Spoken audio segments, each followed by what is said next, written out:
Freight rate को सबसे पहले इम्पैक्ट करता है डीजल। हर ट्रक को सिर्फ लोड लेके जाना नहीं होता, उसे वापस भी आना पड़ता है। इस एम्प्टी रिटर्न का पूरा फ्यूल, टोल और ड्राइवर एक्सपेंसेस ट्रांसपोर्टर को उठाना पड़ता है। कई शिपर सोचते हैं कि अगर डिस्टेंस सेम है तो फ्राइट रेट भी सेम होना चाहिए। बहुत लोग सोचते हैं कि हर ट्रांसपोर्टर अलग रेट इसलिए बोलते हैं क्योंकि सब बार्गेनिंग करते हैं, लेकिन रियलिटी कुछ और है।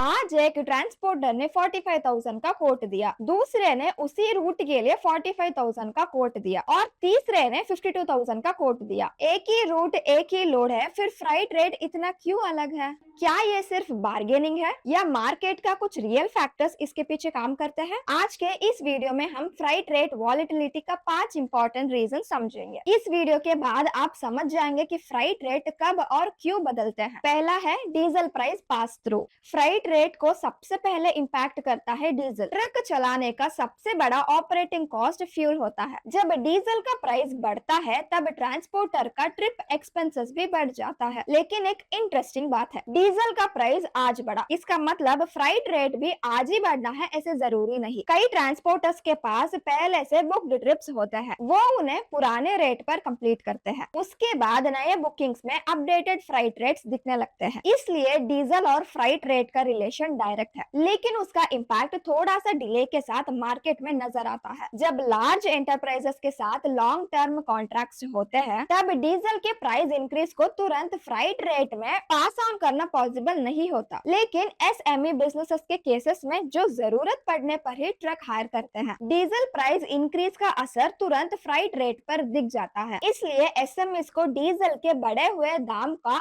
Additional cost revise freight rate के थ्रू तुरंत महसूस हो सकता है। दूसरा है द एम्प्टी रिटर्न प्रॉब्लम। हर ट्रक को सिर्फ लोड लेके जाना नहीं होता, उसे वापस भी आना पड़ता है। अगर किसी रूट पर आउटबाउंड लोड मिल गया लेकिन रिटर्न लोड नहीं मिला तो ट्रक को रिटर्न वापस आना पड़ता है। इस एम्प्टी रिटर्न का पूरा फ्यूल, टोल और ड्राइवर एक्सपेंसेस ट्रांसपोर्टर को उठाना पड़ता है। इस वजह से कुछ रूट्स में नेचुरली फ्राइट रेट ज्यादा होते हैं। इसलिए दो रूट्स का डिस्टेंस सेम होने के बाद भी सेम रेट हो ये जरूरी नहीं। रिटर्न लोड अवेलेबिलिटी भी एक बहुत बड़ा फैक्टर है। तीसरा है सीजनल डिमांड स्पाइक्स। कुछ टाइम ऐसे होते हैं जब ट्रांसपोर्ट डिमांड अचानक बढ़ जाती है, जैसे हार्वेस्ट सीजन, फेस्टिवल के पहले स्टॉक मूवमेंट या फाइनेंशियल ईयर के एंड में डिस्पैच। इस पीरियड में बहुत सारे शिपर्स एक साथ ट्रक बुक करते हैं। डिमांड बढ़ जाता है लेकिन ट्रक अवेलेबिलिटी उतना ही रहता है। जब डिमांड सप्लाई से ज्यादा हो जाती है, फ्राइट रेट्स टेम्पररी इंक्रीज हो जाता है। सीजन खत्म होने के बाद मार्केट नॉर्मल होता है और रेट्स भी धीरे धीरे नॉर्मल लेवल पर आ जाते हैं। इसका ऑपोजिट भी सच है। जब किसी बिजनेस को ऑफ सीजन के दौरान ट्रक की जरूरत होती है तब अक्सर मार्केट में ट्रक सप्लाई, इंडस्ट्री डिमांड काफी ज्यादा होते हैं। ऐसे समय में बिजनेसेस के पास फ्राइट रेट नेगोशिएट करने का अच्छा मौका होता है और वो कम रेट पर ट्रक बुक कर सकते हैं। चौथा है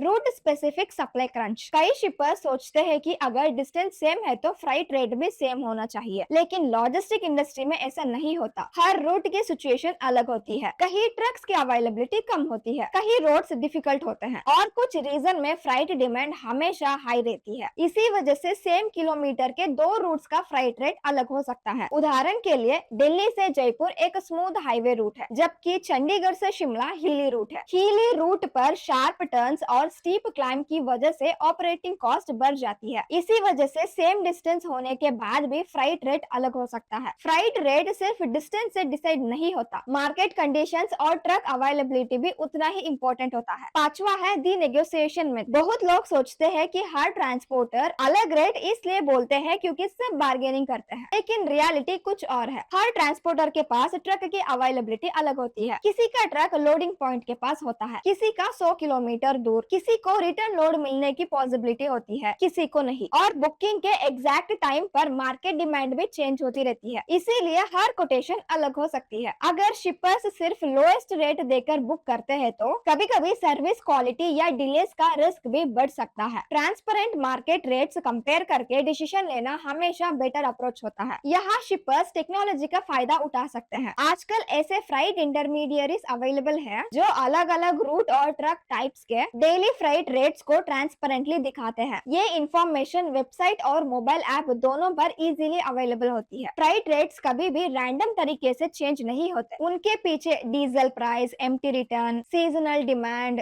रूट स्पेसिफिक कंडीशन और रियल टाइम सप्लाई डिमांड जैसे इंपॉर्टेंट फैक्टर का रोल होता है। अगर आप इन फैक्टर को समझ लेंगे तो आप बेटर प्लानिंग कर सकेंगे, अननेसेसरी कॉस्ट से बच सकेंगे और स्मार्टर ट्रांसपोर्ट डिसीजंस ले पाएंगे। अगर ये वीडियो यूजफुल लगा हो तो लाइक और शेयर कीजिए और लॉजिस्टिक और ट्रांसपोर्ट से जुड़ी प्रैक्टिकल इंसाइट्स के लिए चैनल को सब्सक्राइब करना ना भूलिए। धन्यवाद।